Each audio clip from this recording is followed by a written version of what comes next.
Erectile dysfunction. How many of you have been suffering from it? And how many of you have been quiet about it? Because I know a lot of men out there who don't speak about this sexual disorder because of the stigma. Right, Mark? Yes, Jenny. I mean, a lot of people in different societies witness erectile dysfunction as emasculation. Hey everyone, I'm Mark Churchill. And I'm Jenny Gardner, and we are here to talk about erectile dysfunction and to motivate you to talk about it too. Okay, so for those of you who don't know what exactly erectile dysfunction is, let me explain it to you. It's a sexual disorder in men where it becomes impossible to get and maintain an erection firm enough to have sex. This condition is directly proportional with aging. Men over 45 to 50 years of age are more likely to suffer from erectile dysfunction. However, it can happen to men as young as 15 years old. Right. Over 320 million men across the globe are expected to suffer from erectile dysfunction by 2025. That number is scary, isn't it, Mark?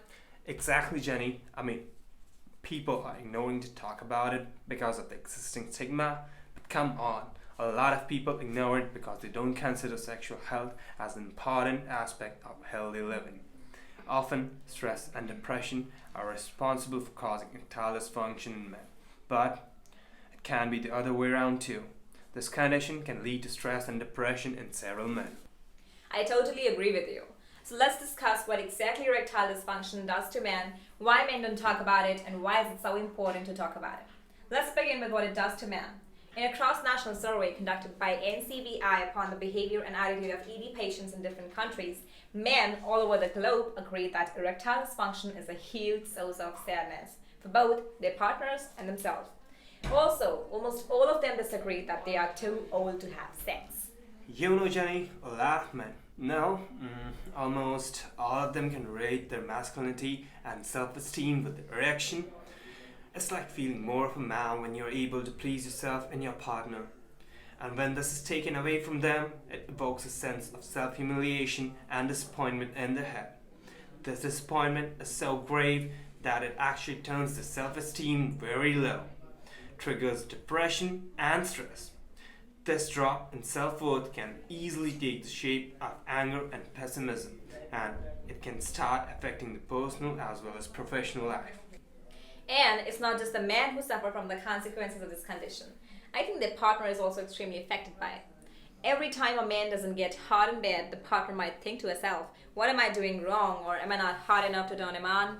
Because a lot of time men don't discuss their impotence even with their partner, who is left alone to think, well, what is going wrong? What the heck is going wrong? And that's the reason why it becomes essential to talk about the issue instead of dealing with it all alone. Share it with your partner at least. So let's jump to the next segment, Mark. Why is it so important to talk about it? Absolutely. When you talk about an issue, you mostly get answers, right? If you're looking for a solution to a problem that isn't in your jurisdiction, you surely won't get any results. Not everyone that you talk to is a doctor. So it's important to reach out to your doctor because there are a lot of medical treatments to find your way out of this misery. If you're depressed, reach out to a psychologist and find out if your problem is all in your head, because most of the time the issue is psychology. When you don't talk about it, you will never understand the possibilities that lie out there. You will never reach out to the right solution. Guys, trust me, not talking about it can worsen this disorder. Exactly, because when you don't talk about it, you're not just suffering alone, but your partner is suffering too. And neither you nor your partner deserves that. Moreover, when you tell your partner about it, you two might figure out some way together to fix it. Because a lot of time, the reason or the cause is in your bedroom.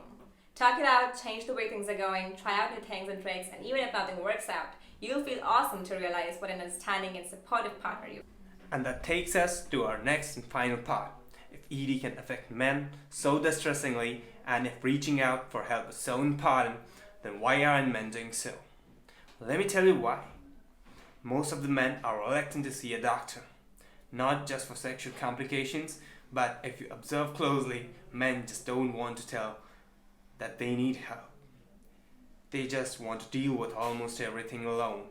While you may be a strong man, it's not just wise to take your health for granted. You're not a doctor. If a lawyer or client can't file a case without taking your help, right? Similarly, if there's something wrong with the body, you can't fix it without taking the help of a doctor. You know what, Mark? Other reason that I believe keeps a man from reaching out for help is sheer ignorance. A lot of men out there don't even consider erectile dysfunction as a medical issue. It's seen as something that can be lived with and is not life-threatening. Therefore, they choose to make peace with their reality. Guys, it's really important to talk about it. Not because you won't be able to have sex, but because it can actually cost you your life. Most of the time, erectile dysfunction is the result of underlying issues like heart diseases, vascular complications, diabetes, obesity, and a lot of many things. When you are choosing to ignore your ED, you choose to ignore all these diseases as well. Let's talk about it, guys. Your health is no way associated with your masculinity. It is okay if you have a medical condition. Everyone has them. Talk it to the right person about it. Talk to your doctor about it, talk to your partner about it. Don't shut yourself out because, hey, it's normal. So that's all from us. We'll be back with more interesting things to talk about the next time.